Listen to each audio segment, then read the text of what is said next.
Welcome to Decoding Seafood by Moe. I'm your host, George Duran. Today, we're diving into the incredible work of the World Wildlife Fund, or the WWF, as they're mostly known. If you didn't know this, since 1961, the WWF has been at the forefront of global conservation, protecting endangered species and their habitats, fighting climate change, and promoting sustainable resource use. They work to safeguard forests, preserve marine ecosystems, and combat issues like poaching and deforestation. WWF's mission is simple. It's to create a world where people and nature can thrive together. So in today's podcast, we'll be exploring how they're making a difference in the world of seafood and beyond. So stay tuned. We are bombarded with contradictory information from unreliable sources. Who can you trust? With the new Decoding Seafood Podcast, you can dive into the depths of one of the most trendy but also misunderstood food options. Learn from the perspectives of seafood experts, foodies, chefs, pop culture influencers, scientists, and more about the bounties of eating blue foods from our oceans. Decoding Seafood demystifies each layer of seafood so you can separate fact, fiction, and opinion for yourself. With oceans making up 70% of our planet, you can feel good about eating more blue foods and join the Blue Revolution. Subscribe to Decoding Seafood today. Brought to you by Moe. I'm excited to chat with Marielle McLeod, WWF's Director for Aquaculture Team. Marielle is all about making farmed salmon more sustainable, leading to some cool projects in Chile to improve the way it's done. She's also teamed up with Clark Labs using some pretty awesome tech to map out mangrove ecosystems. Marielle, welcome to the show. Thanks for having me. All right, Marielle, I'm going to tell you something that happened to me about 20 years ago. My goodness, no, 40 years ago. That's how old I am. When I turned 18, perhaps, or 17, the first piece of mail I ever got to my name was from the World Wildlife Fund. And with the iconic panda bear logo, I read it and I was excited. Somebody knows who I am. And I was so excited that I ended up making my first ever donation to a fantastic cause. Of course, since then, I haven't stopped getting your mail, but it's been incredible to see how long you guys have persevered and what you're doing in our planet. Tell the folks out there who have never heard of the WWF, or at least see it, the little panda icon, and don't know what you guys do. Tell us in a few sentences, what is it that the WWF does? Well, that's a great story, and I think the 5 million members that we have around the world are one of our really defining and exciting parts about us as an organization, because it's really a huge responsibility for the work that we do to be accountable to those members that range from people are my kids' age all the way to so many members, and I think what some of the other key parts of the work that we do at WWF are that we are very science-based, and we're really focused on people-centered solutions. And in my tenure at WWF, I have worked largely in sort of new and evolving types of conservation that look to transform markets and policies more so than traditional conservation that you might think of with that panda logo. So tell me, give us an example of what that kind of looks like. Just a real concrete example of what something you have perhaps accomplished through the WWF, or the WWF has accomplished themselves. Give us something concrete. So partnering with large grocery and retail chains to make commitments towards sustainability, and then having them report on those, having them independently verify progress within those commitments, and make those incremental changes. Yeah, well, I mean, we live in obviously a very capitalist society, and I'm trying to figure out what is it that these grocery chains and these manufacturers and these fisheries, what do they get in return out of all this? Obviously, okay, maybe morally speaking, they feel good about the planet, but at the end of the day, it's, it's all about profit margins and the shareholders. What do they get in return by working with the WWF? That's a really great question. And I think the answer goes very much beyond sort of panda endorsement or, the WWF standing with these organizations. It really is about the value that it brings to their long-term sourcing as well. I mean, these businesses, they sell products, and they're reliant on having a long-term supply of them. And if they don't invest in sustainability, if they don't de-risk big social issues, then that's a problem for their bottom line too. And I think as much as we can work with them on our objectives around people and nature, and also take into account their real business needs, that's the way we really have the most power in working together. That's interesting. It's almost like saying, okay, there's plenty to have right now, but if you don't take care of your pot, it's going to disappear. I mean, you won't have it in 10, 20 years. And you really make them open their eyes, perhaps to look into the future and see, look, this is not sustainable. We should find a sustainable method of doing this, still become profitable, but not be overly greedy. Am I right? Absolutely. And I think with climate change, the impacts on how you can grow fish, the prevalence of disease in fish farming, in water temperatures that affect fish growth rates, they're all really practical arguments to call various actors to action. One of the big terms growing up when as a kid, in my 20s and my teens, was overfishing. We're overfishing. There's not going to be enough fish. How have we evolved in the last 20 years, perhaps, or 10 years even, to remedy a little bit of this overfishing? That's a great question. And I think overfishing, I'm not an expert in overfishing. Overfishing is still happening around the world. I think the statistic is like 90% of the fisheries are at or above maximum sustained yield. I think if you look at the charts around global seafood production, where you see that growth is really in the farm seafood, because those wild stocks have leveled off.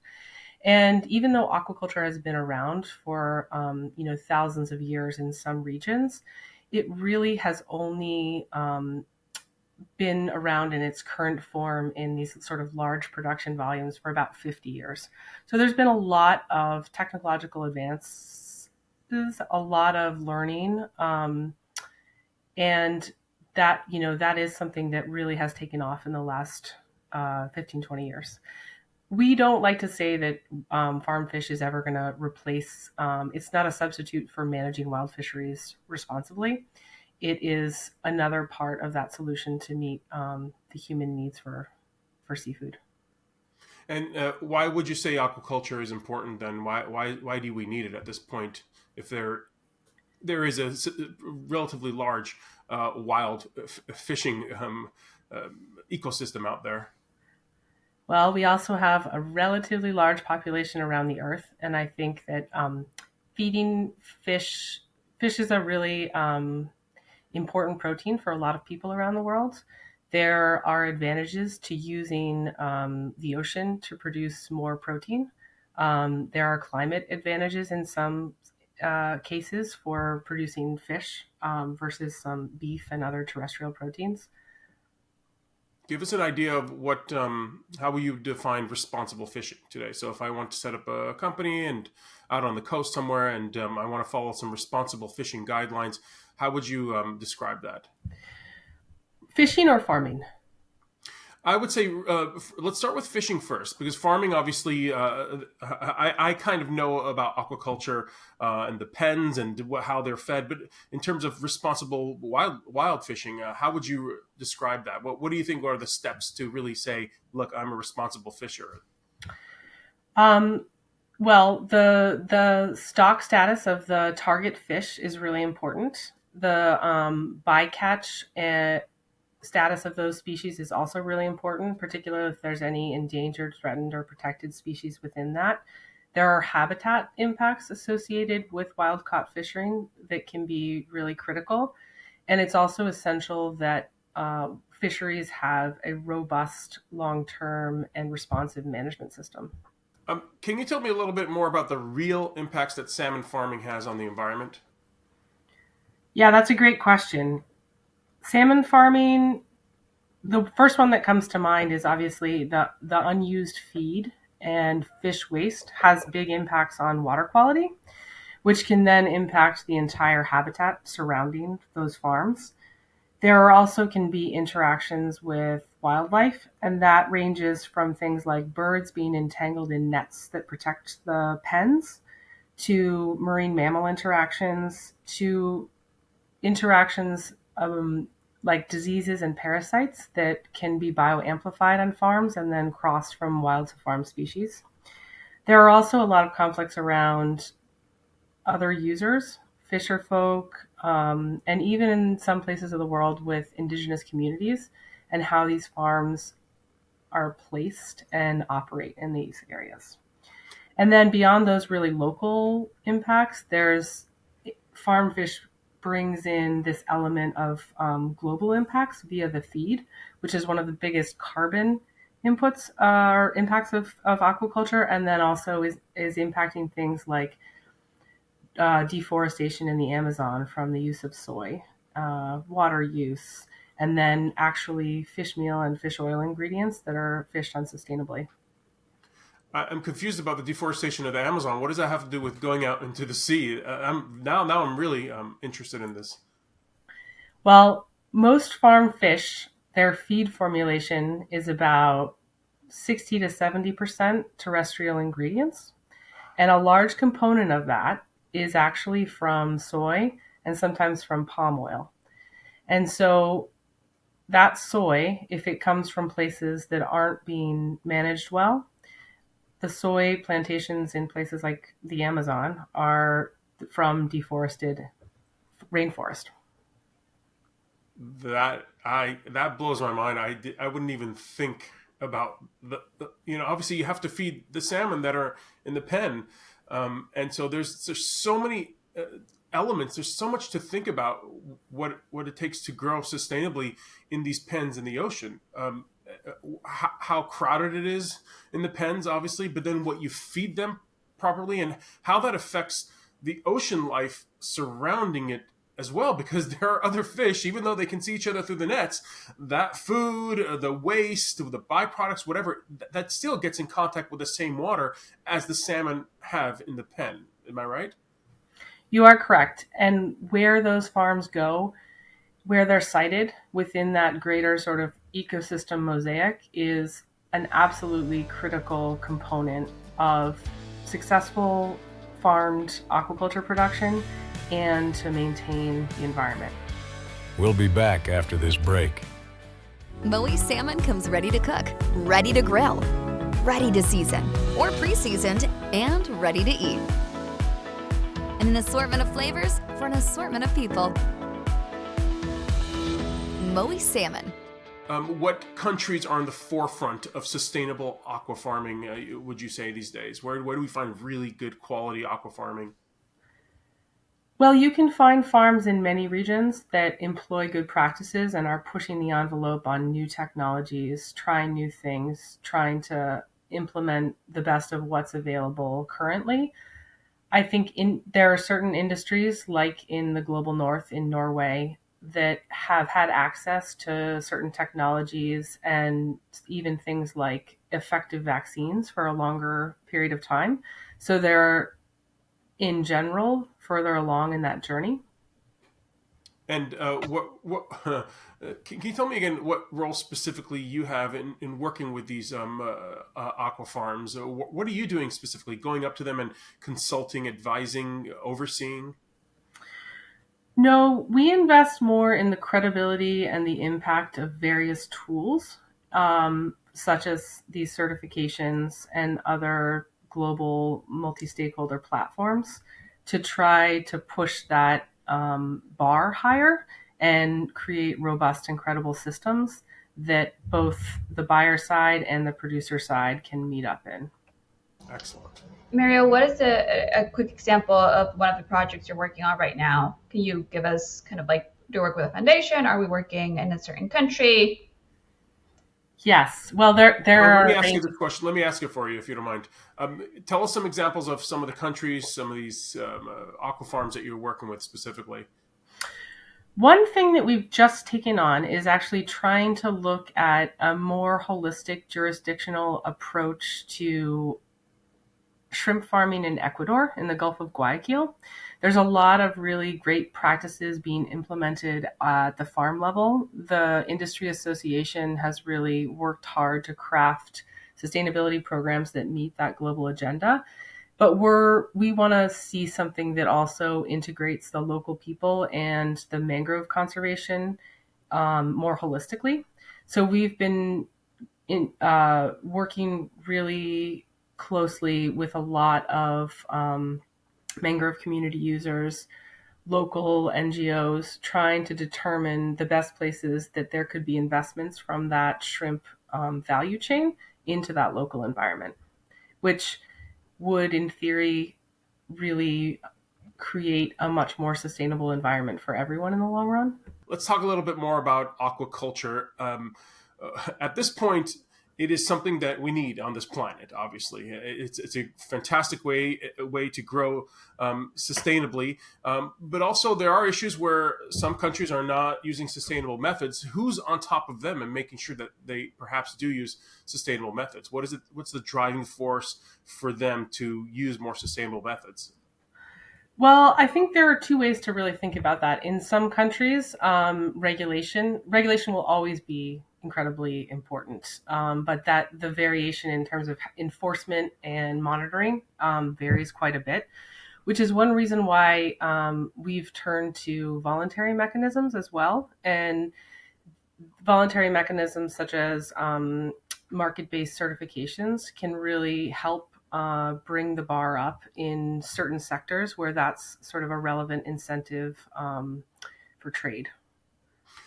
You say certifications, and I sometimes do see some of these certification labels on different fish in the supermarket. Even how do you educate the consumer in knowing what fish to buy and what certification to look for? How do you tell them, look, just don't buy from here and buy from here? How do we know that? It's a great question, and there are a lot of different tools out there that can educate consumers on what fish to buy or not to buy. Our theory of change really centers around the idea that it has to go back to a farm to incentivize practices and also to have some assurance that those practices were implemented.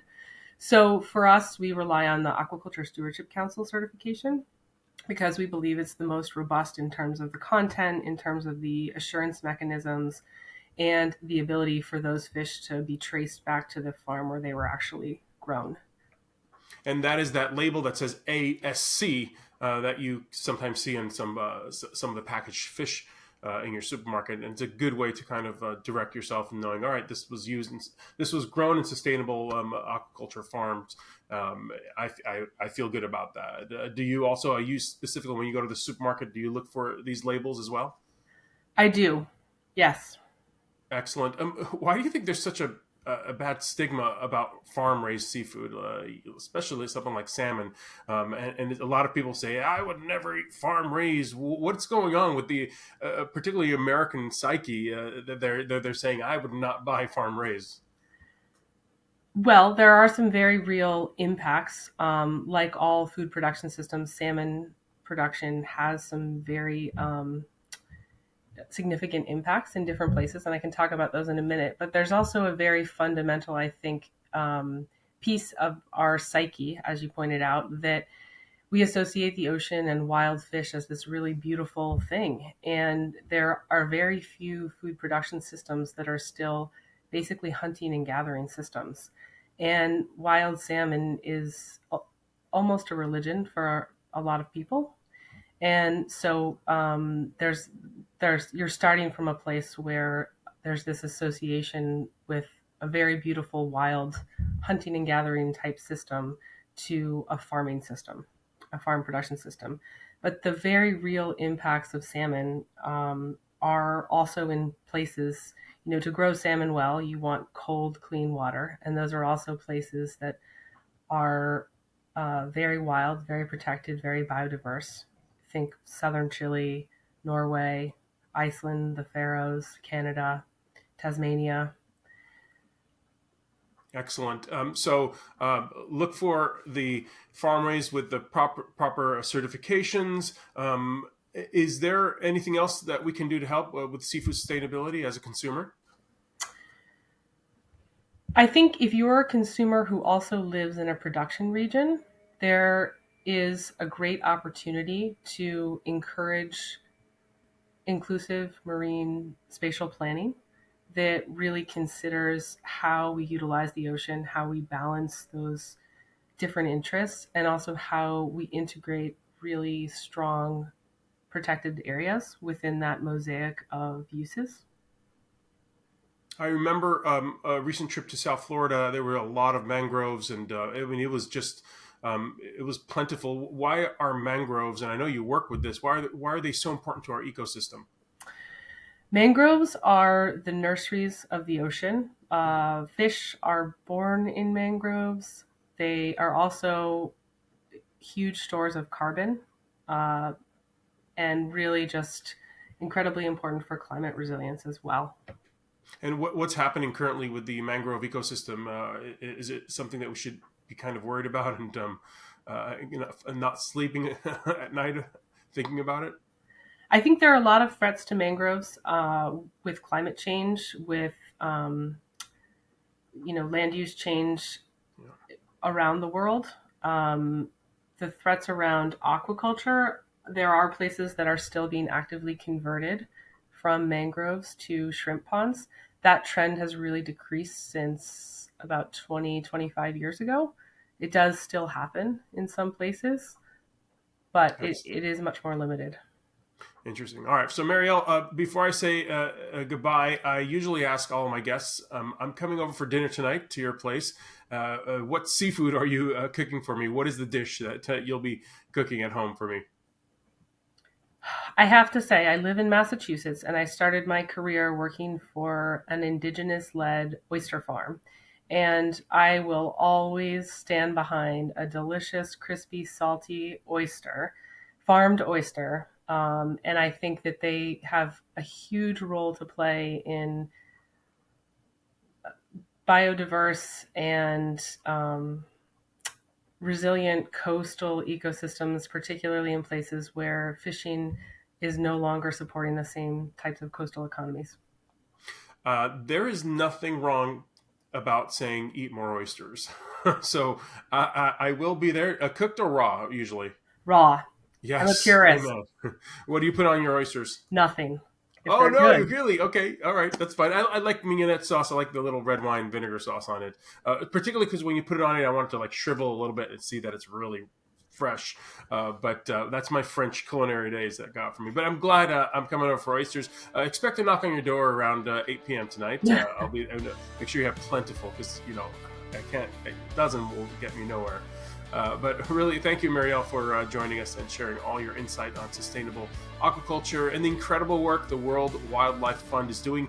Tell us where we can find more information about yourself or the World Wildlife Fund. worldwildlife.org. That absolutely makes sense. Or expect something in the mail, of course. That's what I do all the time. It's been fascinating learning about the future of farmed salmon and the impact of technology on ocean conservation. Thanks again, Marielle, for your time and expertise. It's been an absolute pleasure having you on the show. If you enjoyed this podcast, Decoding Seafood by Moe, feel free to subscribe wherever you get your podcast. I'm your host, George Duran. Until next time.